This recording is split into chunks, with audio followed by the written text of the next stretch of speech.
안녕하세요. EBS 스타 강사 특강 9월 모의평가 사회과학탐구 분석 및 성공적인 대입 지원 전략을 세우는 시간을 마련하도록 하겠습니다. 저는 EBS 사회탐구 영역의 박보은입니다. 오늘 62만 4천여 명이나 치른 그런 9월 모의평가가 있었습니다. 정말 수능으로 가는 길목에서 가장 중요한 시험이 아닐까 싶은데요. 그래서 이 9월 모의평가를 준비하는 것이 무엇보다 중요할 것 같습니다.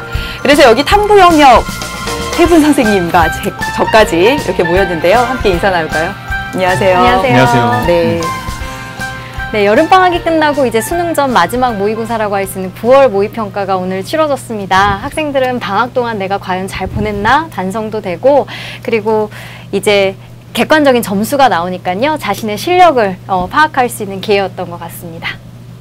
네, 재학생만 봤던 학평과는 사뭇 아이들이 다르게 느꼈던 것 같아요. 일단 N수생들, 수능 강자라고 들었던 N수생들이 들어왔기 때문에 더 많이 긴장했던 것 같고요. 긴장 풀어주려고 아침에 조회 시간에 좀 이런저런 얘기도 했는데 듣질 않더라고요. 아무튼 그런 긴장감이 교실 현장에서도 유독 많이 보였던 날이 아닌가 싶습니다. 네. 저는 혹여라도 높아심에서 말씀드리겠습니다. 이것은 분명 학력평가와 다릅니다. 바로 수능을 직접 출제하는 평가원에서 낸다. 바로 그런 의미에서 미리 우리가 직접 한번 보게 된 수능과 같은 그런 의미로서 여러분들이 받아주셨으면 좋겠고요. 그래서 바로 이제 이 시험을 갖고 여러분들이 결과보다는 곧 분석이 굉장히 중요하다는 것 잊지 않았으면 좋겠습니다. 네, 미리 보는 수능이라고 하신 만큼 진짜 중요한 시험이잖아요. 그래서 전체적으로 총평, 난이도 이런 얘기를 좀 했으면 좋겠는데요. 사회탐구 역사 중심으로 얘기를 좀 해주실까요? 네, 저는 뭐니 해도 한국사를 중심으로 말씀드릴 수밖에 없겠는데요. 이 두 가지를 한번 나봤으면 좋겠습니다. 자, 보통 최상위권, 특히 특정한 S대에서 보는 바로 한국사와 그리고 반면 가장 대중적으로 많이 보는 인문계에서의 바로 사탐에서의 생활과 윤리가 있죠. 자, 그런데 둘 다 어렵긴 어려웠는데요. 제가 봤을 때는 상대적으로 한국사가 기출보다는 조금 더 살짝 쉬웠습니다. 네. 반면에 생활과 윤리는 굉장히 좀 학생들이 재시문에서 좀 어렵다는 거죠. 자, 이렇게 좀 극명하게 갈리는 모습이 나타났다라고 우선 좀 평가할 수 있겠고요. 두 번째로는 이제 동아시아사하고 세계사인데 동아시아사는 상당히 기존에 나오는 방식대로 나왔다. 그런 점에서는 상당히 기존에서의 어떤 난이도 그리고 문제 유형에서 이 나름대로 일관성을 갖고 있었다라고 말씀드리고 싶고요. 세계사인데 세계사가 사실 그렇게 많은 인원은 아니지만 의외로 문제가 좀 복합적으로 나왔다라고 말씀드리고 싶고요. 이러면서 제가 아까 생활과 윤리는 말씀드렸고요. 윤리와 사상이 있는데 윤리와 사상도 상당히 생활과 윤리만큼 좀 까다로웠다. 이렇게 좀 말씀드리고 싶습니다. 그런 점에서 우리 학생들이 전반적으로 뭐 사과탐 다 어렵게 느꼈지만 좀 굉장히 조금 당혹스럽지 않았을까 이런 생각을 좀 해봤습니다. 선생님이 아주 친절하게 과목별로 다 이렇게 분리해서 말씀해 주셨는데 전 전반적으로 지리나 일반사회, 특히 일반사회 중심으로 말씀드리면 제가 그동안 봤던 몇 년 중에서 모의평가 중에서 최고 난도가 아니었나 싶거든요. 왜냐하면 저희 탐구의 특징이 20문제 가운데 변별할 수 있는 한 두세 문제 정도 어려운 문제가 정해져 있잖아요. 그런데 그거 외에 그 밖에 다른 보통 쉽게 풀이했던 그런 개념 관련된 그런 문제들이 정말 어렵게 나와서 학생들이 벌써 수강후기에 어려웠다고 푸념하는, 그래서 실망도 많이 한 것 같아요. 그래서 전체적으로 난도는 굉장히 어려운, 그렇게 보여집니다. 네. 과탐은 과탐 1부터, 예. 네, 과탐 1 영역을 좀 전체적으로 설명드리겠습니다. 뭐 학생들이 듣고 싶은 얘기입니다. 어려웠습니다. 그렇죠? 네, 학생들이 이제 시험 보고 난 다음에 저한테 준 피드백도 어려웠습니다. 선생님 어떻게 할까요? 라는 이제 그런 얘기들이 많았고요. 이미 예상을 했습니다. 저희 선생님들이 이제 EBS 강의를 통해서든 아니면 학교 선생님들도 얘들아 탐구는 절대 어렵지 쉽게 출제되지 않아 라고 얘기를 많이 했어요. 그래서 학생들한테 누차 과탐에 대한 강조를 했지만 아무래도 또 자연계 학생들은 수학에 대한 부담이 크다 보니까 선뜻 과탐이 어려울 거라고 예상을 했지만 수학 공부 시간을 좀 할애해서 과탐을 하기에는 쉽지가 않았던 것 같습니다. 어쨌든 어렵게 학생들이 느꼈고요. 전반적으로 물리, 화학, 생명과학, 지구과학 전체적으로 어렵다라고 느끼셨으면 될 것 같습니다. 네. 네, 과학탐구 2 과목 중에서는 가장 많은 학생들이 선택하는 과목이 생명과학 2거든요. 네. 방금 이 녹화를 오기 전에 생명과학 2를 풀었는데요.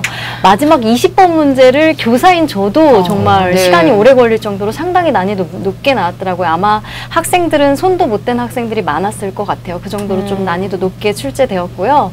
근데 이 과학탐구 영역의 추세긴 한데요. 평이한 문제들은 굉장히 쉽게 한 10초 내에 풀 정도로 쉽게 나오고 시간을 요하는 어려운 문제들이 이제 변별력을 가르고 있습니다. 그래서 이제 전략적으로 쉬운 문제들은 빠르게 정확하게 푸는 연습, 그래서 이제 어려운 문제들에 더 많은 시간을 확보할 수 있는 전략, 그런 전략을 좀 세워야 할 때가 아닌가라는 생각이 듭니다.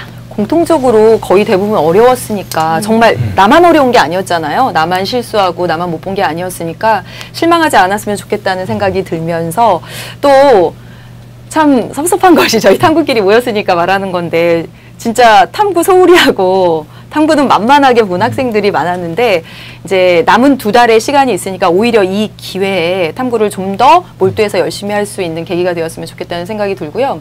지난 수능부터 해서 이 국영수는 좀 쉬운 수능의 기조가 나타났고 그래서 탐구가 입시의 뭐 주요 변수가 된다 뭐 이런 말들이 계속 나왔잖아요. 네. 올해도 그렇겠죠? 네, 그러니까 저는 이게 야구로 치면 예를 들어 공격하는 쪽하고 수비하는 쪽하고 그 느낌이 다를 것 같아요. 네. 그러니까 이제 출제를 하는 쪽과 쉽게 말씀드리면 정부 쪽에서는 계속해서 쉬운 수능이라는 기조를 가지고 왔다는 얘기죠. 이게 느닷없이 등장한 게 아니라는 거죠. 네. 그리고 이미 이 대학 전형에 보면 그것을 각 대학들도 충분히 알고 있어요. 자, 그러면 국어, 영어, 수학, 특히 이 정부의 어떤 공교육의 나름대로의 의지가 있다라고 한다라면 그럼에도 불구하고 이 시험 결국에는 어떤 나름대로 어떤 선발의 그 의미가 있잖아요. 네, 변별해야죠. 그렇다고 한다면 그렇죠. 결국에는 이 사과탐에서 결국엔 좀 어렵게 난다라는 것인데 저는 이 단기간에 분명히 이렇게 좀 나름대로 그래도 그럼에도 불구하고 쉬운 국영수와 어려운 사과탐에도 불구하고 분명히 사과탐에서 단기간에 이렇게 좀 나름대로 성공한 사례들을 좀 봤습니다. 네, 진짜 네네. 단기간에 네. 이러면 잠깐 해가지고 오를 것 같긴 한데 네, 조금만 말씀해 주시겠어요? 예를 들면 이런 거죠. 결국 사과탐의 핵심은 개념이죠. 네. 이 개념이 문제 속에 어떻게 들어갈 것이냐는 부분이 있어서 결국에는 2가지로 나눠서 그것을 얼마나 몰입해서 하느냐 이런 부분이죠. 사실 사과탐이라는 것을 정말 우리가 1년 내내 계속해서 해야만 되는 것이냐 저는 그렇게 또 보진 않아요. 개인적 의견입니다. 그런 의미에서 제가 이제 예를 들어서 저희 학교의 한 학생 같은 경우에 이 한 과목, 사탐에서 한 과목을 고르고 매일매일 제가 체크를 했습니다. 그리고 네. 매일매일 제가 사인을 해줬거든요. 네. 그 개념에 대해서 확인을 하고 그 다음에 이제 문제풀이를 갔던 거죠. 그런데 개념이 되면 문제풀이가 저는 오히려 좀 더 쉽게 된다고 생각합니다. 왜냐하면 문제 유형을 파악하면 되기 때문이죠. 네. 그래서 그런 점에서는 매일매일 체크하는 것이 굉장히 중요하다라고 말씀드리고 싶어요. 2달 동안 공부 열심히 하면 탐구 충분히 등급 올릴 수 있다라는 얘기는 여한종 선생님이 이따가 이제 시간을 마련해 주셨거든요. 그래서 보다 네. 구체적으로 들어보고요. 아마 자연계에서도 이렇게 탐구 쪽으로 전략을 잘 써서 입시에 성공한 사례가 있을 거예요. 그렇죠? 네, 그럼요. 네. 보통 이 수시에서 이제 최저 등급을 2개 몇 등급 혹은 2개 앞 몇 등급으로 잡습니다. 그래서 네. 제가 지도한 학생들 중에도 국수형에서 한 과목 그리고 탐구 한 과목으로 이제 수능 최저를 맞추는 학생들이 있었어요. 최경 선생님도 말씀하셨지만 탐구는 단기간 안에 개념 공부만 철저히 하면 성적 향상을 노려볼 수 있기 때문에 그래서 수능 최저를 충족할 수 있는 과목으로 탐구를 많이 선택하는 것 같습니다. 네. 예, 탐구의 중요성은요, 아마 재수생들은 더 정확히 알고 계실 겁니다. 작년에 이제 수학 B형 같은 경우에 과탐은요, 만점 1등급이었어요. 표준 점수가 125점이었거든요. 네. 역대 가장 낮았다고 보시면 네. 되겠습니다. 탐구는 73, 71점 나왔기 때문에 2과목 합이면 145점 정도? 네. 그 정도기 때문에 특히 최상위권 학생들, 의대 준비하는 친구들이 아마 탐구 한 문제 틀려가지고 아마 고배를 네. 마셨던 그러한 경험이 있을 겁니다. 하위권 학생들도 마찬가지입니다. 이제 하위권일수록 오히려 정시에 더 여러분들이 좋은 대학을 가기가 쉬워지기 때문에 한 과목만 여러분들이 정확히 하신다면 훨씬 더 여러분들 집 가까이에 있는, 멀리 가지 않고도 집 가까이에 통학할 수 있는 그러한 2, 3년 전문대학교 여러분 진학할 수 있으니까요. 끝까지 탐구 여러분 놓지 않고 하시면 되겠고요. 한 가지만 제가 더 말씀드릴게요. 단기간에 탐구할 수 있는 건 맞아요. 하지만 중요한 거는요. 우리가 탐구에 얼마나 시간을 투자했는지 한번 객관적으로 따져볼 필요가 있어요. 네. 재수생들, N수생들이 재학생들보다 탐구가 강한 이유가 뭘까요? 시간을 많이 투자했기 때문입니다. 2년 동안 본 거죠. 하지만 우리 재학생들은 수학 같은 경우에는 굉장히 오래도록 잡고 공부를 하는데 과탐은 한 번 개념 끝나면 더 안 봐요. 문제 한 번 풀었으면 더 안 봐요. 그렇기 때문에 또 새로운 문제집이나 또 새로운 개념들을 찾아 헤매죠. 그게 아니고요. 똑같은 식으로 공부하시면 됩니다. 수학을 공부하듯이 한 번 봤던 개념 2번, 3번 정리하시고 한 번 봤던 연계교재 2번, 3번 정리하시는 반복학습이 여러분에게 정말 중요합니다. 그걸 꼭 여러분이 명심했으면 좋겠어요. 탐구를 잘 보면 입시에 성공할 수 있다면 탐구를 못 봐서 입시에 실패할 수도 있는 거잖아요. 그렇죠. 그래서 그만큼 탐구가 중요하다라는 말씀을 드리고 싶어요. 오늘 9월 모의평가 있었는데 학생들만큼이나 저희 선생님들 진짜 바빴잖아요. 이제 빨리 해설 강의 제공해야 되니까 시험지 보고 분석하고 뭐 진짜 바쁘게 이 7층을 오가셨는데요. 지금 이 탐구 과목의 사탐, 과탐 대표 선생님 두 분께서 9월 모의평가 이후 수능 어떨지 예측을 해주셨습니다. 함께 만나보도록 하겠습니다.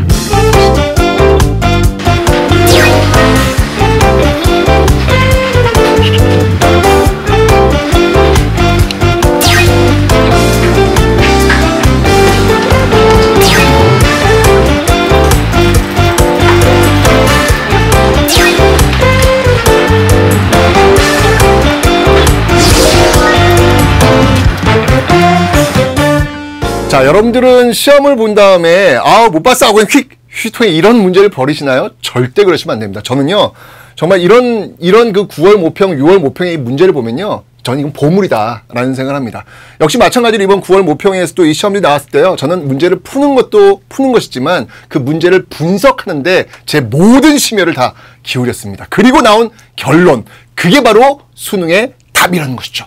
자, 한번 제가 어떻게 그 답으로, 수능의 답으로, 이 분석이 수능의 답으로 가는지 한번 보여드리겠습니다. 자, 이번에 지금 9월 모평에서 13번 문제인데요. 제가 이걸 보면서 뭘 느꼈냐면, 와우! 이게 지금 일단은 지금 총동원법인데, 지금 1, 2, 3, 4, 5번이에요.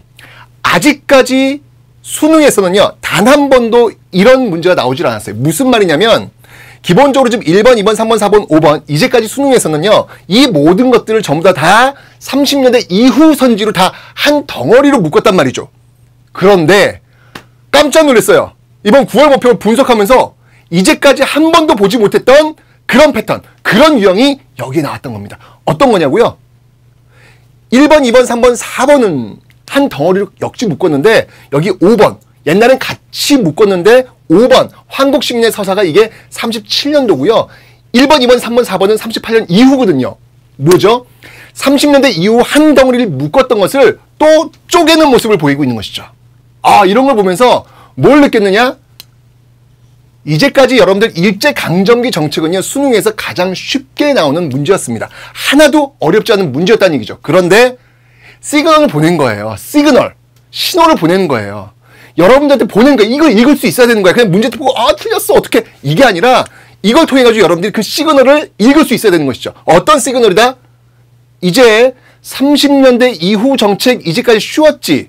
그런데 이번부터는 30년대 이후 정책도 아주 쪼개서 어렵게 문제를 낼 거야라는 시그널을 지금 보내고 있다는 얘기죠. 그걸 읽으셔야 되는 거예요. 자, 그러면 여러분들 어떻게 대비할까요? 자, 이제 30년대 이후의 정책에 대해서는 조금 더 디테일하게 이제까지 덩어리로 묶었던 것을 조금 더 디테일하게 쪼개서 공부할 습관을 이제 남은 2달, 1달 동안 여러분들이 가셔야 된다는 얘기죠. 자, 어떻습니까? 이렇게 모평 분석을 통해 가지고 올해 수능 어떻게 풀 것인지, 올해 수능 어떻게 대비할 것이 답이 나오죠? 다시 한번 제가 강조합니다. 바로 모평 분석은 수능의 답이다! EBS 과학탐구 영역의 화학의 김성은입니다. 자, 지금까지 기출됐던 문항들을 바탕으로요, 분석해서 올해 수능은 어떤 식으로 출제가 될지 같이 한번 예상해 보도록 하겠습니다. 자, 크게 단원을 3가지로 나눴고요. 첫 번째 단원은 가장 어려운 화학 반응식의 양적 관계입니다. 자, 여기서는 여러분 제가 분류했지만 첫 번째는 이제 몰수 환산 유형이라고 정리해 봤는데, 자, 이때는 개수가 미완성된 화학 반응식이 제시될 수가 있고요. 또는 질량비 그래프가 제시돼서 몰수 환산을 통해서 양적 관계를 해결해 나가야 되는 유형이 일단 출제가 되고 있는 상황이고요. 그리고 두 번째로는 탄화화수 연소반응의 양적 관계입니다. 역시 이번 9평에서도 탄화화수 연소반응을 이용한 양적 관계 문제가 가장 고난이도 문제로 출제가 됐고요. 그리고 세 번째로는 화학 반응식이 제시된 상태에서요, 개수가 미완성되어 있으면 개수부터 완성한 상태에서 화학 반응식의 양적 관계 메커니즘을 단순하게 묻는 문항들이 출제가 되고 있어요. 자, 역시 올해 수능도 그러한 유형으로 출제가 될 것이다 보시면 되고요. 그리고 두 번째로는 산화원원입니다. 산화원원. 자, 산화원원은요, 올해 9평에서는 단순한 산화조각의 문제가 나왔는데 6평에서는 또 금속에 반응 양적 관계 문제가 고난이도 문제로 출제가 됐죠. 그렇죠? 그래서 여러분들이 앞으로 준비할 때는 일단 수능을 바탕으로 봤을 때는요. 산화환원 반응식의 계수 완성하기 물론 중요하고요. 그리고 6평에 나왔던 대로 금속에 반응 양적 관계 이온수 분석 유형으로 정리하시면 되고요. 그리고 세 번째로는 올해 지금 9월 달에 나왔던 9평에 나왔던 단순한 산화조 구하기까지 여러분 앞으로 대비하시면 되겠습니다. 자, 그리고 마지막입니다. 자, 마지막은요. 이제 중화 반응인데요. 여러분 중화 반응은 크게 4가지 유형이 있죠. 그 중에서도 이온 모형 유형과 그리고 이온수 분석 유형이 가장 요즘 많이 출제가 되고 있는 유형 중에 하나입니다. 그래서 일단은 6평에서도 이온수 분석 유형이 나왔고요. 올해 9평에서도 이온수 분석이 나왔는데 차이점은 이온의 농도로서 자료가 제시됐다는 거. 그러니까 앞으로는 이온수보다는 이온의 농도로서 자료가 많이 제시되니까 우리가 한 번 더 생각하면서 문제를 풀 수 있어야 될 것 같습니다. 알겠죠, 여러분? 자, 이렇게 해서 3가지 단어 모두 다 정리해봤고요. 자, 이러한 단원이 가장 어려운 킬러 단원이니까요. 앞으로 유형별로 잘 정리하시면서요. 수능을 완벽하게 대비하시면 좋겠습니다. 앞서서 최태성 선생님께서 기출문제 분석을 꼼꼼히 하는 것이 중요하다라고 말씀하셨거든요. 같은 역사니까. 그렇죠. 이제 보통 학생들이 이제 3개년 정도의 기출을 갖고 풀지 않습니까? 네. 자, 그러면 그 속에서 우리 학생들이 아마 직감적으로 느낄 거예요. 2가지로 좀 분류할 수 있겠죠. 굉장히 출제한 쪽에서 반복해서 계속해서 내고 있는 개념이나 아니면 문제 유형이 있겠고요. 네. 반대로 우리 학생들이 잘 쓴 표현, 구석진 게 나오겠죠. 네. 자, 이 2가지를 놓고 봤을 때 학생들이 이제 분석을 좀 해야 되겠다라는 것이고, 그러면 구석진 것도 의외로 나름대로 구석진 것을 내는 의미가 좀 있단 말이에요. 그걸 좀 분석해야 되겠다라는 것이고, 자, 그 다음에 이 출제하는 쪽에서 분명히 선지를 구성할 때 굉장히 고민을 많이 한단 말이죠. 그럼 그 선지를 갖고 분석을 해야 되겠는데, 그 선지 속에서 가장 핵심은 매력적인 함정 선지라는 거죠. 네. 그럴듯한 선지. 이것을 피하는 연습을 계속해서 해야 되겠다. 그게 바로 분석이다라고 저는 말씀드리고 싶습니다. 네, 선생님께서 지금 분석이 뭐다라고 말씀을 해주시긴 했는데 학생들은 기출문제 그냥 푼다라고 생각해요. 그리고 분석하는 것이 진짜 중요하다라는 걸 저희는 아는데 학생들은 아직도 잘 모르는 경우가 많더라고요. 그래서 변춘수 선생님께서 준비해 주셨습니다. 기출문제 분석 어떻게 해야 하는지 변춘수 선생님이 준비해 주셨습니다. 보시죠. 자, 기출문제 중요하다고 하는데요. 기출 분석하는 방법, 선생님과 한 문제 예를 들어서 좀 분석해 보도록 하겠습니다. 여러분, 기출을 분석한다는 건 문제를 풀고 답을 찾고 틀렸으면 해설을 읽고 끝이 아닙니다. 주요한 개념이 어떻게 문제화되는지 문제 패턴을 좀 파악할 필요가 있습니다. 자, 이번 9월 모의평가 생명과학2의 한 문제입니다. 물론 생명과학2를 선택하지 않는 학생도 있겠지만 기출을 분석하는 방법을 설명하는 거예요. 자, 내용은 광합성의 켈빈 회로와 관련된 문제였습니다. 켈빈 회로에서 주요하게 다뤘던 개념들에는 각 회로 속 물질의 분자수, 그리고 탄소수, 인산기수, 그리고 각 물질이 변환될 때 투입되는 물질, 그 물질의 분자수 같은 것이 주요한 개념이었습니다. 또 연계교재에서는 CO2의 공급이 차단되었을 때 물질의 농도 변화가 어떻게 되는지를 물었는데요. 이번 9월 모평에서는 빛이 차단되었을 때 물질의 농도가 어떻게 되는지 자료로 제시되었습니다. 그래서 나온 선지들을 보면 탄소수, 인산기수, 그리고 사용되는 물질의 분자수를 묻고 있죠. 주요한 개념들을 묻고 있습니다.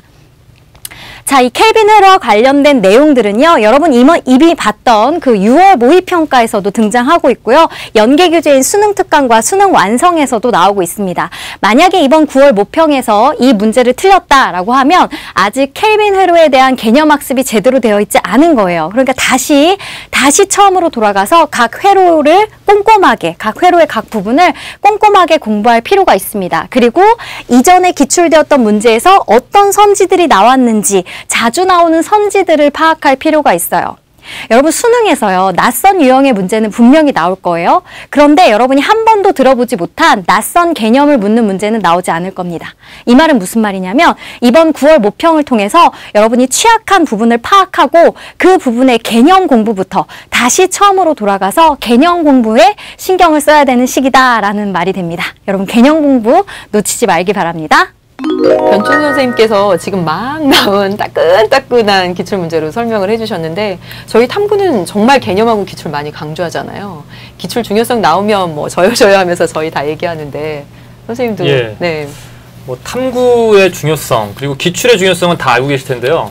수능이 94년부터 1994년부터 시작해서 이제 수능이 어떤 것인지는 우리 학생들도 많이 알고 있어요. 맞아요. 또 기출된 자료, 또 특히 탐구는 뭐 그림이라든지 도표 같은 것들이 많이 활용이 되기 때문에 아까 이제 최경 선생님께서 3개년 정도 얘기하셨죠. 뭐 교육과정이 바뀌기 전이나 여러분들 뭐 볼 수 있는 만큼 최대한 보시는 게 좋고요. 그 안에 있는 자료라든지 개념 같은 것들이 다시 한번 출제가 될 수도 있기 때문에 여러분들이 기출은 얼마든지 더 보시라라는 얘기를 해드리고 싶어요. 특히 기출 문제가 실전 수능에 나올 때는 아무래도 한번 나왔던 문제이기 때문에 조금 변형이 되겠죠. 네. 또 좀 심화되겠죠.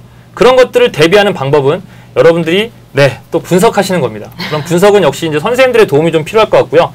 해설 강의가 이제 여러분들에게 그런 좀 도움이 되지 않을까라는 생각이 듭니다. 지금 여한종 선생님께서 이제 양적으로 많이 이제 이렇게 축적된 그런 양을 말씀하셨다면 저는 기출 문제가 중요한 이유는 특히 당해년도 6월하고 9월까지 이제 다 나왔잖아요. 6월하고 9월 시험지를 보면 저는 수능을 예측할 수 있다고 믿거든요. 그렇지 않나요? 그렇죠. 예, 그렇죠. 예. 네. 그래서 6월에서 나왔던 것과 9월에서 나왔던 것이 공통적으로 나왔던 것은 수능에 거의 나온다고 보면 되고 특히 단원별로 몇 문제씩 나오는지도 거의 정해져 있고 예고가 되고 있죠. 네, 그래서 6구를 보면 수능을 예측할 수 있다라고 저 항상 말하는데 과탐도 마찬가지죠. 네, 물론 그렇죠. 6월 모평과 9월 모평을 보면 수능 때 어떤 개념을 물을지 어느 정도 감이 잡힙니다. 네. 그래서 이제 그 기출들을 통해서 특정 단원의 문제를 많이 틀린다면 아직도 거기 단원의 개념 학습이 네. 제대로 되어 있지 않은 거거든요. 그 문제에 나온 자료, 그림이나 그래프나 도표를 자신의 입으로 설명할 수 있을 네. 정도로 좀 꼼꼼하게 개념 공부를 했으면 좋겠습니다. 네. 6구가 중요한 이유는 수능을 예측할 수 있는 것이기도 하면서 또 하나는 난이도겠죠. 그렇죠. 6월 모의평가와 9월 모의평가를 보면 그의 수능의 난이도를 알 수 있다. 네. 모든 선생님들이 다 같은 얘기를 하시는 건데요. 6월이 조금 쉽고요. 네. 9월이 좀 더 어려워지는 게 일반적인 경향입니다. 그래서 우리 학생들이 이렇게 보시면 되겠어요. 아, 6월과 9월 중간 정도로 올해 수능이 출제되겠구나. 나는 어디에 눈높이를 맞춰서 대비를 해야 될까를 이번 9월 모평을 통해서 여러분이 잡으시면 되겠습니다. 네. 네. 저는 그런 말씀 좀 드리고 싶어요. 이렇게 굉장히 뛰어난 영화가 하나 나왔는데 네. 영화 평론가가 그에 대해서 굉장히 신랄하게 비판하면 영화 만든 사람이 그럼 너가 만들어 봐라 막 이런 얘기하잖아요. 근데 이제 학생들이 분명히 그렇단 말이에요. 네. 그러면 선생님 정말로 선생님 한번 직접 해보세요라고 할 건데 이제 뭐가 어렵냐면 그 6월과 9월의 중간이 뭐냐라는 거죠. 학생들이 거기서 헤매게 됩니다. 그 난이도 그 중간이 뭐예요? 라고 했을 때 저는 학생들이 굉장히 돌아간다는 얘기죠. 사실 저희가 코칭해주고 있지 않습니까? 결국 수능 특강 수능 완성이다. 즉 연계 교재 속에서 이미 난이도가 조정이 되고 있는 거죠. 자, 6월과 9월에서 이미 수능 특강 수능 완성에서 연계가 되고 있는 모습이 나타나고 그 자료가 변형되거나 혹은 제시문이 변형되면서 문제 유형이 예고가 된다는 얘기예요. 그러니까 그 중간이라는 의미를 학생들이 굉장히 어렵게 생각하는데 결국 수능 특강 그리고 수능 완성을 잘 생각하시면 되겠습니다. 네. 6월 그리고 이제 9월 시험까지 다 봤으니까 6구를 통해서 어떤 문제가 출제될지도 저희 예측할 수 있고 공통적으로 탐구 영역은 그리고 난이도도 예측할 수 있다면 앞으로 남은 2달이 진짜 중요할 것 같거든요. 그렇죠. 그리고 탐구는 2달을 어떻게 하느냐에 따라서 등급을 얼마든지 올릴 수 있는 그런 과목들이잖아요. 그래서 2달 동안 성적을 올리는 그 비법을 여한종 선생님께서 알려주시겠습니다. 보시죠. 여러분 반갑습니다. 우리 2달 만에 등급 올리는 탐구학습법을 같이 한번 볼게요. 개념을 어떻게 하면 좋을까요? 또 고민한 친구도 있습니다. 이제 70여일 남았는데 개념이 아직까지 부족한 것 같은데 어떻게 하면 좋을지 고민한 친구도 있죠. 어디 처음부터 다시 시작할까 애매한 친구들을 위해서 준비했습니다. 자, 일단은 대단원과 중단원, 소단원 한번 써보세요. 그거 가능하시죠? 쓴 다음에 어떤 단원들이 내가 미흡한지 한번 체크해 보십시오. 이번 9월 모의평가 보시면서 여전히 여러분들이 개념이 부족한 단원들이 확 드러났을 겁니다. 그렇죠? 그 부분만 좀 뽑아서 취사 선택해서 체크리스트 한 다음에 우리 수능 개념이라든지 수능 특강에 나와 있는 그 해당 개념만 좀 참고하신다면 시간도 절약되고 여러분이 좀 편안한 마음으로 개념 정리하시고 수능장에 들어갈 수 있지 않을까 하는 생각이 듭니다. 자, 2번째, 문제풀이, 양보다는 질이다. 딱 보시면 느낌 오시죠? 양만 많이 한다고 되는 게 아닙니다. 이번 9월 모의평가에서 여러분 느끼시지 않았습니까? 어려웠죠. 네, 탐구 어려웠는데 다행스러운 건 뭡니까? 그렇죠. 연계됐어요. 수능 특강과 수능 완성이 여러분들 이번 9월 모평에 상당히 연계가 많이 됐다는 걸 여러분들이 체감했을 겁니다. 그게 중요한 거예요. 뭐예요? 연계 교재 제대로 끝까지 놓지 말자라는 거죠. 그렇죠? 틀린 문제 다시 보자. 어려웠던 문제, 선생님들이 강조했던 문제 다시 한번 여러분들이 살펴보시고 그렇죠. 나머지 비연계 30은 지금 여러분이 보셨던 9월 모평과 6월 모평을 철저하게 분석하시라. 선생님의 해설 강의와 또 마지막에 최종 점검 강의를 통해서 여러분들 것으로 만드신다면 문제풀이도 여러분들 그런 식으로 정리하실 수 있을 것 같습니다. 마지막입니다. 약점 체크, 약점을 강점으로 당연한 얘기 하시네요 라고 할지 모르겠지만 약점이 있는 상태에서는 등급의 반전은 없습니다. 이번에도 여러분들이 어떤 특정 단원에서 또 틀렸을 겁니다. 수능에 또 틀릴지도 몰라요. 지금 여러분들이 대비하지 않으신다면. 아시겠죠? 약점을 약점으로 남겨놓은 상태에서 수능장 들어가셔서 시험지 펼쳐보시면 여러분들은 그대로 노출될 수밖에 없어요. 낱낱이 여러분의 실력이 난도질 당할 수밖에 없습니다. 그렇기 때문에 아직 반전의 기회는 있다. 자, EBS 강의 중에 약점 체크 집중 공략이라고 사탐과탐 있는 거 아시죠? 그 강의를 한번 활용해 보신다면 약점도 여러분들이 어느 정도 대비할 수 있을 것이다. 어려운 문제도 난이도가 있어요. 좀 덜 어려운 문제는 충분히 잡을 수 있기 때문에 약점이기 때문에 난 이 단어는 그냥 아예 안 풀고 나머지만 다 맞춰야지 라고 한다면 그만큼 부담감이 클 수밖에 없기 때문에 약점 마지막까지 끝까지 챙기신다면 네, 2달 만에 등급 충분히 올릴 수 있습니다. 화이팅! 저도 그 양보다는 질이라는 말에 공감하거든요. 그러면서 학생들이 이제 질문하는 것 중에 하나가 이제 몇 번 반복해서 본다는 말씀 강조하시니까 그건 알겠다. 그런데 다 풀었던 문제집을 어떻게 반복해서 보냐 이렇게 말하거든요. 네. 그렇죠. 다 풀어진 문제집 저도 다시 보기 네. 싫거든요. 그런데 이제 연계교재를 다시 볼 때는 네. 1단원, 1쪽부터 다시 보기보다는 자신이 취약한 단원부터 네. 먼저 이제 공략을 하는 게 좋을 것 같고요. 그리고 이제 자신이 메모했던 거나 이런 건 좀 지우고 네. 그 자료를 자신의 말로 한번 설명해보고 거기에 기억, 니은, 디귿, A, B, C로 표현된 게 있다면 그게 뭔지 한번 써보고 네. 그리고 밑에 1번 기억, 2번 기억, 니은 이런 부분 있잖아요. 그런 부분은 손으로 가리고 다시 풀으라고 저는 제안을 해요. 네. 그래서 기억, 니은, 디귿 선지가 O인지 X인지 직접 표시해가면서 OX처럼. 그렇죠. 그리고 관련 그 자료를 활용한 또 다른 교재, 또 다른 기출에서 어떤 선지가 나왔는지 좀 찾아보면서 좀 주제별로 좀 다시 풀어보라고 좀 권하는 편입니다. 꼼꼼히 푸는 게 진짜 중요한 것 같아요. 그러니까 이제 결국에는 이 수험생 머릿속에 이 사과탐의 한 특정한 A라는 과목에 대해서 네. 처음부터 끝까지 쫙 있어야 된단 말이죠. 그렇죠. 바로 그 방법이 이제 조금 전에 말씀드렸던 그 여한정 선생님의 체크리스트인데 네. 그러니까 결국 저는 이렇게 말씀드리고 싶어요. 그러니까 우리가 이제 교과서가 이제 굉장히 마지막에 중요해지지 않습니까? 네. 그런데 이제 학생들이 보통 연계 교재는 연계율이 70%고 그다음에 이제 교과서는 따로 그 30%가 교과서 아니면 어떤 학생들이 이제 막 사교육에 매달리는데 그러니까 결국 아까 말씀하셨던 체크리스트를 좀 거꾸로 네. 역용해 볼 필요가 있다. 저는 그렇게 생각이 들어요. 그래서 그 목차를 보시게 되면 수능 특강이나 수능 완성 목차가 지금 똑같은 걸로 알고 있는데 네. 그 20단원 혹은 20강까지 그것을 갖고 여러분들이 직접 필기구를 한번 써보셨으면 좋겠어요. 그러니까 1번부터 예를 들어 1, 2, 3, 4부터 순차적으로 쭉 가서 네. 그 소단원 혹은 그 단원명 혹은 그 주제에 맞게 핵심 내용이 뭐지 혹은 네. 뭐 거기서 나오는 공식이 뭐지 이런 것들을 쭉 그 안에 채워보는 방식으로 체크리스트를 가도 되겠다라는 네. 생각을 좀 해봤습니다. 한 저희는 20개 정도 테마가 있는데 네. 주제가 있는데 그 주제별로 이제 핵심 개념을 쓰면 그게 출제 포인트가 된다라는 말씀이셨어요. 그죠? 정말 2달 만에 탐구는 저도 가능하다라고 믿거든요. 여러분도 그렇게 믿으셨으면 좋겠고요. 또 하나 지금부터 할 이야기가 어찌 보면 이제 특급 서비스가 되는데요. 탐구 잘하는 학생들은 실제로 그렇습니다. 면접도 잘하고 논술도 정말 잘해요. 탐구 잘하는 학생들이. 그래서 논술 준비를 맡으신 선생님들이 탐구 영역에서 많이 맡으시거든요. 그래서 지금부터 막 뚫어지게 보고 계시는데 논술 그리고 면접 전형 어떻게 준비할 수 있을지 아주 간략하게 핵심적으로 선생님께서 최경석 선생님께서 전해주시겠습니다.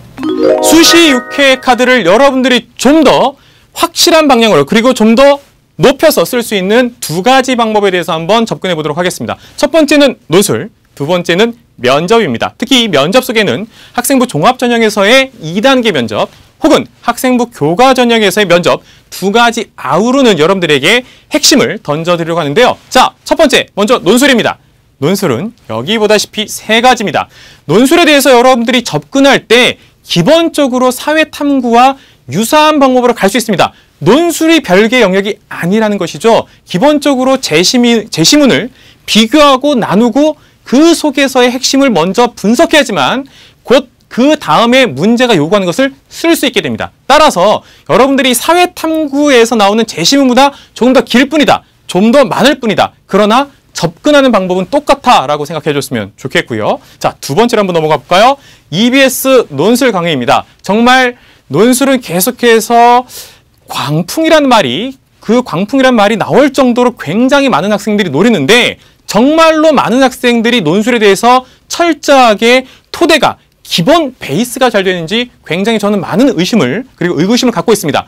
거꾸로 말씀드린다면 바로 2016 대입에서의 논술은 EBS와 함께 하시기 바랍니다. 기출이 아니라 논술을 어떻게 접근할 것인가에 대한 가장 올바른 길을 제시하고 있다라고 저는 꼭 말씀드리고 싶고요. 세 번째로는 매일매일 논술에 대해서는 여러분들이 진중하게 생각하고 써봐야 됩니다. 무슨 얘기냐? 사회탐구 같은 경우는 여러분들이 반복적으로 심지어 암기에 가까울 정도로 굉장히 되풀이한다면 논술은 그렇지 않습니다. 여러분들이 조금은 물러서서 생각을 하고 조금은 더 여러분들이 날카롭게 직접 써봐야 된다라는 것을 잊지 않았으면 좋겠습니다. 자, 그 다음 바로 면접인데요. 이 면접 속에서는 여러분들이 간단하게 두 가지만 기억하면 됩니다. 그런데 이 두 가지는 참 실천하기는 힘들어요. 왜냐? 수능 준비 때문에 그렇습니다. 자, 그렇다면 여러분들이 시간을 쪼개야 되겠습니다. 여러분들의 하루 일과 속에서 면접에 대한 준비를 반드시 해야 되겠다. 단 30분이라도, 단 1시간이라도 여러분들이 그리고 친구들과 함께 바로 같은 유형 혹은 같은 이 목표라는 대학에서의 면접을 준비하는 학생들끼리 모여서 사전 모의 면접을 계속해서 마치 스터디 그룹처럼 해 나가야 된다. 그리고 여러분들이 바로 면접관처럼 한번 질문을 해보고 그리고 여러분들이 실제 그 앞에서 어떤 얘기를 할 것인가를 계속해서 준비를 했으면 좋겠습니다. 논술과 면접 전형 중심으로 네. 큰 그림을 그려서 지금 말씀을 해주셨는데 실제 사례가 좀 듣고 싶은데요. 네, 결국 이제 인문계 논술은 사실은 이 고등학교 교육 과정을 계속해서 반영하는 건데요. 네. 그게 그 반영의 핵심은 결국 제가 봤을 때는 큰 덩어리들이 나타나게 됩니다. 예를 들어 국가와 개인과의 관계, 네. 아니면 사회적 합의를 어떻게 이뤄낼 것이냐. 그거 다 우리 일반 사회 그렇죠, 영역인데. 다 사탐이죠, 그렇죠. 아니면 이 경제와 복지입니다. 네. 뭐 최저임금이라든가. 이렇게 논술과 면접이라는 것이 의외로 우리 사회탐구가 어렵지 않아요. 다만 네. 이것을 어떻게 우리가 좀 더 깊이 있게 예를 네. 들어서 인구 문제, 그다음 경제 문제, 그다음 제가 좀 전에 말씀드렸지만 인간 중심이냐 아니면 그 뭐 생태 문제, 네. 뭐 이런 것들, 그리고 국가 개인 이런 네. 것들이 굉장히 우리가 좀 깊이 있게 좀 더 들어간다라는 정도만 생각해 주시면 될 것 같습니다. 네. 좀 쏙쏙 들어오는데요. 과학탐구는 좀 다르겠죠? 네. 과학탐구는 수능 공부가 논술 공부라고 보셔도 될 것 같아요. 네. 교과서 범위 내에서만 출제하고 있고요. 네. 예전보다는 과학논술 문제가 그래도 많이 쉬워졌습니다. 네. 또 정부에서 공교육 정상화법, 선행학습 금지법 차원에서 선행학습 영향평가 보고서라고 하는 것을 네. 공지하게 돼 있어요. 모든 대학마다 3월 31일까지 올리게 되어 있는데 공교롭게도 3월 31일 날짜에 대부분 대학들이 올렸는데요. 학생들이 그걸 참고해 보시면 그 안에 작년에 나왔던 대학별고사 문제들이요. 그 해당 네. 연도 뭐 논술, 면접, 뭐 적성고사 다 나와 있습니다. 거기에 뭐 출제 의도라든지 정답 같은 것들이 상세하게 안내되어 있기 때문에 전혀 사교육 받지 마시고 그런 것들 활용하시면 남아있는 기간 동안에 준비가 가능하고요. 다시 한번 말씀드리면 과학은요. 교과서 중심으로 수능 공부가 곧 논술 준비 또 면접 대비가 되니까 여러분 지금 하던 수능 준비 열심히 하시면 논술에서도 좋은 결과가 있을 겁니다. 논술하고 수능이 다르지 않다라는 말이 굉장히 안도가 되는데 특히나 탐구를 잘하는 학생들이 논술과 그렇죠. 면접 잘할 거다라는 확신이 정말 들어요. 근데 이제 아까 말씀해 주신 부분 중에 그 면접과 관련해서 사전 공동 뭐 스터디? 뭐 네. 그런 실제로 하죠. 그럼요. 네, 학교에서. 네. 네. 면접에서 제일 중요한 건 자신감이고요. 네. 자신감을 확보하기 위해선 연습을 해야 됩니다. 연습. 그래서 이제 자신과 유사한 과를 지원한 친구들끼리 스터디 네. 그룹을 만들어서 각자 예상 질문을 몇 개씩 추려오면 그것만 합쳐도 질문이 꽤 네. 되거든요. 그래서 면접관 학생의 입장으로 실전처럼 연습을 하다 네. 보면 면접장에 가서도 자신감 있게 할 수 있으니까요. 면접을 준비하는 학생들은 꼭 스터디 그룹을 만들어서 연습을 하시기 바랍니다. 그걸 녹화해서 찍으면 자신의 모습도 볼 수 있고 그럼요. 뭐 그렇게도 하면 네, 좋을 것 더 같아요. 좋죠. 그리고 네. 실제 중하위권 대학들은 면접을 굉장히 그 대학 쪽에서 먼저 권합니다. 네. 대역전이 가능하다라고 하니까 네. 그걸 최대한 좀 활용했으면 좋겠습니다. 네. 이제 정말 9일부터 수시 지원 시작이잖아요. 네. 6장의 카드를 잘 써야 되는데 제가 인정해요. 아이들은 물론 이제 6장을 어떻게 쓸지는 이제 전략을 세웠을 거예요. 그런데 이제 지원하는 하는 그 순간 최종적으로 점검해야 될 사항들이 분명히 있거든요. 놓치는 부분들. 그렇죠. 그런 부분들을 좀 얘기를 해볼까요? 네.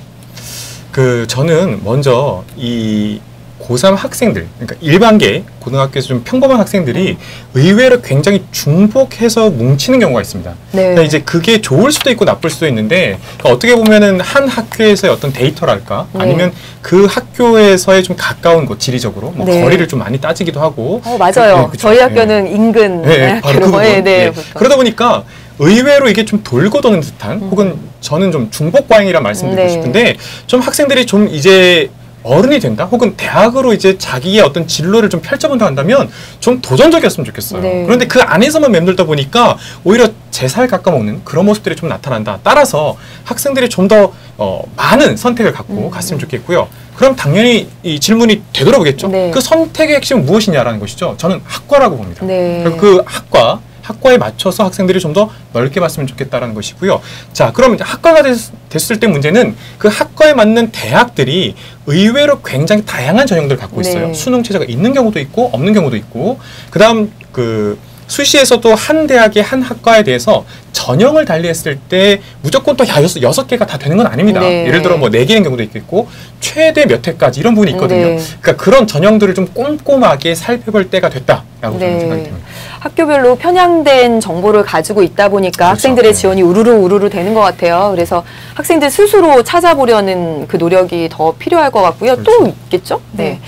제가 지도를 해보니까 우리가 네. 이제 지원을 할 때는 내가 이 학교에 과연 합격할 수 있을까 없을까만 생각하잖아요. 그렇죠. 그럴 수밖에 없죠. 그러고 지원을 해봤는데 두 학교 모두 합격을 했어요. 그런데 네. 면접일이 같은 경우가 실제로 그러면 있더라고요. 그냥 하나는 버려야 그렇죠. 되는 하나는 면접도 참여하지 아. 못하는 경우가 있죠. 그러니까 자신이 지원한 대학에 혹시 면접일이 겹치지 않는지, 1단계 발표일이 언젠지, 논술일이 언젠지, 오전인지 오후인지 좀 꼼꼼하게 챙겨봐야 될 것 같습니다. 어떤 대학에 갈지만 신경 쓰다가 결국은 기회를 놓쳐버리는 그렇죠. 거죠. 네. 실제 이제 원서 접수할 때도 학생들이 좀 주의할 사항이 있는데요. 원서 접수 마감일과 서류 접수 마감일이 다릅니다. 그렇기 때문에 서류 접수 마감일을 좀 확인하셔야 될 것 같고요. 네. 원서 접수 마감 시간도 그렇고 서류 접수 마감 시간도 그렇고 대학에 따라서 17시, 오후 5시인 학교가 있고요. 18시, 오후 6시인 학교가 있어요. 네. 학생들이 그런 것도 좀 따져보시고 특히 서류 마감할 때요. 그런 경우가 있었습니다. 5시 이후에 이제 또 조금 손볼 때가 있어가지고 들어가서 또 자소서를 고치려고 하는데 이미 그 학교는 5시 마감하면 더 이상 쓸 수 없거든요. 그런 낭패가 생길 수도 있으니까 그러한 시간들을 좀 정확히 학생들이 확인할 필요가 있겠다. 또 원서는 썼는데 원서비를 안 내면 당연히 안 되겠죠. 예, 그런 경우도 그런 해프닝도 있기 때문에 우리 어머님들, 학부모님께서도 그런 것들도 좀 우리 학생들 처음 해보는 거라서요. 우리 재학생들은 또 처음이죠. 네, 그렇죠. 그렇기 때문에 꼭 그런 것까지도 확인하셔서 제대로 접수가 되었는지, 그리고 6회인데 뭐 7회 했다거나 뭐 그런 식으로 잘못되는 일이 없도록 꼼꼼하게 좀 따져보셔야 본인이 쓸 수 있는 6장의 카드를 제대로 활용할 수 있지 않을까라는 생각이 듭니다. 또 반대로 저는 그런 생각 들어요. 반드시 6회 카드를 다 써야 되는 건 아니잖아요. 네. 그러니까 학생들 할 때 들었던 얘기 중에 가장 제 입장에서는 안타까운 얘기가, 선생님 이건 버리는 카드예요. 네. 버리는 카드인데 왜 쓰냐고요. 제가 봤을 때. 그 가장 잘못된 맞아요. 거죠. 그런 버리는 카드래요. 그러니까 그런 것들도 좀 피했으면 좋겠다는 아, 네. 그 학부모님들도 입시가 너무 어렵다고 하지만 수험생들도 재학생의 경우엔 처음이기 때문에 이 절차상 이런 것들이 굉장히 어려워요. 이런 부분들 각별히 정말 신경 쓰셔야 되겠고요. 저희가 탐구로 최저를 맞춰라라는 얘기를 계속 했으니까 네. 최저를 맞추는 전략? 뭐 이런 약간 편법 같지만 네. 그런 거를 살짝 말씀을 해주실까요? 네, 제가 입시 설명에서도 몇 번 말씀을 드렸는데요. 지금 현재 수시 상황 속에서 제가 봤을 때 한 40여 개 정도 대학, 아마 그 이상도 있을 것 같은데 제가 파악한 정도로 한 40여 개 대학이 이 탐구 영역이 한 과목이면 됩니다. 그래서 그 부분을 네. 좀 역이용했으면 좋겠다라는 생각을 해요. 예를 들어 연세대학교 일반 전형부터 시작해서 뭐 건국대, 경희대 등등 상당히 이 상위권 대학에서도 이 탐구를 하나 두는 그런 영역이 있습니다. 네. 그 부분을 좀 우리가 최대한 이용하자. 자, 그런 점에서 저는 사탐 혹은 과탐 한국에서 정말 내가 아까 2달 말씀하셨는데 저는 내가 지금 최대한 빨리 해서 한 4주면 된다라는 네. 그런 과목을 확실하게 잡아야 되겠다는 거죠. 네. 근데 우리 학생들은 오히려 이렇게 좀 공부를 하다 보니까 좀 이렇게 제 표현으로는 퍼진다라는 느낌이 들어요. 네. 그러니까 2개를 다 잡으려고 하다 보니까 공부가 퍼지고 뭔가 성과는 안 나오고 네. 그러다 보니까 굉장히 조급해진다는 것이죠. 네. 그래서 현역 학생들은 빨리 수능을 봤으면 좋겠다 이렇게 하거든요. 그러니까 그렇게 하지 않고 좀 더 전략적으로 좀 더 우리가 좀 나에게 좀 유리한 것, 그럼 한 과목 중심으로 가자라는 그 전략을 가지고 갔으면 좋겠다라는 게 제 좀 나름의 바람입니다. 네. 나중에 Q&A에 이런 질문이 있었는데 이걸 일반화시켜도 될지 약간 걱정이 돼서 이야기를 조금 더 해볼 텐데요. 네네. 그 선생님께서 뭐 한 달, 또 아까 선생님께서 2달 안에 뭐 탐구 이렇게 말씀하셨지만 사실 이건 2달에 하루에 1시간씩 해서 되고 뭐 2시간씩 해서 4주 만에 되는 건 아닌 그렇죠. 거잖아요. 분명히 정말 집중적으로 투자하라는 말이지 뭐 2달만 하고 1달만 하면 된다라는 말은 아니셨을 겁니다. 아닙니다. 네. 지금까지 이렇게 논술 전형, 면접 전형 중심으로 또 입시 지원 전략에 대한 이야기를 해보았는데요. 학생들이 이제 9월 모의평가 끝나고 나서 이제 또 이렇게 질문들이 계속 반복해서 올라오는 질문들이 있어요. 저희가 몇 년 동안 이제 받아보다 보니까 공통적인 것들이 있더라고요. 그 중에 하나가 무엇이냐면 이 9월 모의평가 점수가 수능 점수가 되는 건가요? 라는 질문이에요. 뭐 웃음을 띄울 학생도 있지만 절망스러운 학생도 있을 텐데 어떻게 생각하세요? 네, 제가 통계 자료를 먼저 말씀드릴게요. 9월 모평에 비해서 수능 때 성적이 내려가는 학생은 약 40%, 성적이 네. 유지되는 학생이 40%, 오르는 학생은 한 20% 정도밖에 되지 않는다고 합니다. 네. 그러니까 9월 모평을 너무 잘 봤다고 자만하지 말고 또 못 봤다고 너무 기죽지 말고요. 이 남은 기간 얼마만큼 집중력을 가지고 공부하느냐에 좀 달려 있고요. 여러분이 열심히 공부해서 그 성적이 오히려 오르는 그 20%에 속하는 학생들이 꼭 되길 바랍니다. 저는 저 부분에서 굉장히 좀 중요한 게 하나 있는데요. 이런 거예요. 그러니까 우리 학생들은 오답 노트를 좀 네. 많이 만들어요. 근데 오답 노트 굉장히 중요한데 제가 이렇게 보고 싶어요. 그러니까 내가 예를 들어서 그 시험지를 봤을 때 어떤 느낌으로 봤는데 네. 정작 틀렸단 말이에요. 그러니까 네. 이게 한 번 더 확인하는 게 이게 중요한 건 이거예요. 그러니까 오답 노트가 중요한 게 아니라 내가 A라는 전략으로 들어갔더니 네. B라는 결과가 나왔다. 그러면 다시 내가 이 B라는 것을 극복하기 위해서 다른 전략을 갖고 시험을 어떻게 봐야지라는 것으로 가야 되거든요. 네, 그러니까 결국은 예. 분석. 그렇죠. 결국 분석이죠. 예. 네. 그러면서 이제 다음 행동을 준비할 수 있는 것들이 좀 필요하다라고 말씀드리고 싶습니다. 근데 저는 지금 변춘 선생님께서 말씀하신 그 통계 자료가 좀 충격적이었거든요. 그러니까 9월 모의평가 점수가 수능 성적이면 그나마 다행인 거잖아요. 그리고 오르는 학생은 20%밖에 없는 거고. 그러니까 9월 모의평가 이후에는 정말 시간이 없다고 생각해서 놓아버리는 학생들이 그렇죠. 더 많은 그런 상황이 되는 거니까 이때 오히려 더 열심히 한다면 좋은 결과가 분명히 나올 수 있다고 생각합니다. 또 두 번째 질문인데요. 저도 이 질문 많이 받거든요. 이제 수능 완성까지 연계가 다 된 9월 모의평가 딱 끝나고 나니까 학생들이 그래요. 수능 완성, 수능 특강까지 연계 교재 다 풀었는데 이제 남은 2달은 뭐 하냐. 오히려 이제 좀 그런 질문들이 있거든요. 어떻게 해야 될까요? 현장에서는 이제 그런 친구들 많이 보지 못했는데요. EBS 제자들은 상당히 EBS 네. 커리큘럼에 따라서 공부를 되게 신속하고 빠르게 하는 친구들인 것 같아요. 자, 만약에 이제 수능 완성을 본인이 다 이제 완강까지 했다고 한다면요. 일단 연계 교재이기 때문에 한 번 보시고 끝나시면 안 됩니다. 네. 우리가 이제 교재는 또 다운로드 받으셔가지고 새롭게 또 새로운 마음으로 풀 수 있고요. 아까 이제 선생님께서 좋은 말씀 해주셨는데 보기를 우리가 한번 가려보고요. 기억, 니은, 디귿이 있으면 그걸 주관식 형태로 한번 풀어보는 것도 괜찮을 것 같고요. 또 일단 한 번 풀 때 선생님은 그런 걸 강조했어요. 뭐 여러분들 나름대로의 선생님들은 백날 뭐 이게 어렵고 이게 쉽다라고 얘기하면 여러분들은 체감하지 못하잖아요. 여러분 나름대로의 풀면서의 난이도가 있을 거란 말이죠. 네. 그런 것들을 미리 좀 풀이하면서 표시해 오셨다면 내가 지금 시간이 부족하면 별 3개짜리, 별 2개짜리 그럼 네. 선별적으로 다시 한번 풀어보시라 얘기를 해드리고 싶어요. 또 최종 점검 강의도 또 EBS에 있습니다. 네. 네, 강의를 자꾸 들으라고 여러분에게 얘기 드리는 게 아니고 여러분들이 다 했다고 하니까 마지막으로 또 한 번 연계 교재를 또 한 번 훑고 정리하는 걸로 선생님들과 같이 또 압축해서 할 수 있는 것도 있다. 또 여전히 강조해드리고 싶은 것은요. 연계 교재에 있는 문제가 이번 9월 모평에 저희 과학탐구 같은 경우는 연계가 꽤 많이 됐어요. 네. 어려웠지만 그나마 여러분들에게 위안거리가 되는 것은 연계 교재의 문제들이 이번 수능에서 많이 연계될 거를 이번 9월 모평에서 여러분들이 조금 감을 잡으셨죠. 그래서 아 내가 좀 연계 교재 좀 더 봤으면 더 좋은 결과가 있었을 텐데 라고 후회하는 친구들이 지금 굉장히 많을 거예요. 맞아요. 한 번 볼 걸 2번 보시고 2번 볼 걸 3번 보는 그러한 계획 어디에서 내가 시간을 가져올 것이냐 그런 것들을 지금부터 꼼꼼히 챙겨보셔야 올해 수능에서 여러분들이 꼭 원하는 결과를 얻어낼 수 있을 거라고 생각됩니다. 선생님께서 지금 말씀 잘 해주셨는데 연계교재를 다 푼 학생들은 더 못 풀어 뭐예요? 라는 학생들에게 정말 저희가 좋은 자료들 많이 올려놓잖아요. 최종 점검 자료도 이제 곧 있으면 탑재가 될 테고요. 또 약점 체크, 집중 공략 뭐 이런 자료들 선생님들이 손수 만드신 것들 활용하시면 좋을 것 같고요. 또 하나 질문이 있습니다. 선생님께서 이제 주번이신 것 같은데 네네. 한 과목만 올인하는 것에 대해서 네. 어떻게 생각하세요? 네. 이겁니다. 네. 저는 개인적으로 굉장히 저는 적극적으로 권합니다. 네. 저는 그 많은 경우에 참 네. 반대 의견이 많을 것 같은데요. 네. 저는 지금 벌써 준비하고 계셔요. 막 지금 이 시점에서는 한 가지를 확실하게 1등급 혹은 만점을 올려놓는 전략이 굉장히 필요하다고 봅니다. 사과텀에서 이 1등급 올려놓는 게 그렇게 굉장히 먼 게 아니거든요. 저는 그래서 한 과목 중심으로 갔으면 좋겠다라고 강조하고 싶어요. 뭐 반대 의견 없으신가요? 네, 반대는 네. 아니고요. 네. 이제 저희 반 아이들하고도 상담을 할 때 이제 워낙에 안 나오다 보니까 이제 탐구라도 좀 했으면 좋겠다라는 네. 차원에서 이제 한 과목을 좀 했으면 좋겠다라고 얘기를 하고요. 또 중상위권 학생들 같은 경우에는 탐구 2과목 뭐 비슷하게 나온다면 끝까지 이제 잡고 가셔야 결국은 수능에서 또 여러 가지 기회가 있지 않겠습니까? 한 과목을 반영하는 대학도 있지만 또 2과목 평균 반영하는 대학도 있고요. 또 최저 같은 경우에는 한 과목만 반영하는 대학이 있고 또 2과목 평균 반영하는 대학이 있기 때문에 일단은 여러분들 나름대로의 좀 전략이 필요하신데 아무튼 지금 여러분들이 9월 모평 보시고 탐구가 너무 한쪽에 이렇게 치우쳐져 있지 않다면 하나는 뭐 1등급, 하나는 5등급 이렇다면 여러분들이 물론 5등급을 끌어올리기보다는 강점을 더 살리는 게 중요하겠죠. 하지만 2등급, 3등급 조금 더 해보면 내가 2등급도 올라갈 수 있겠는데 100분위가 조금 더 모자란 친구들이 있다면 두 개 또 균형 감각 있게 하는 것도 또 좋은 전략이 아닐까 하는 생각이 드네요. 네, 맞아요. 정답은 없어요. 여러분이 선택하시고 여러분의 선택이 옳은 것으로 만드시면 됩니다.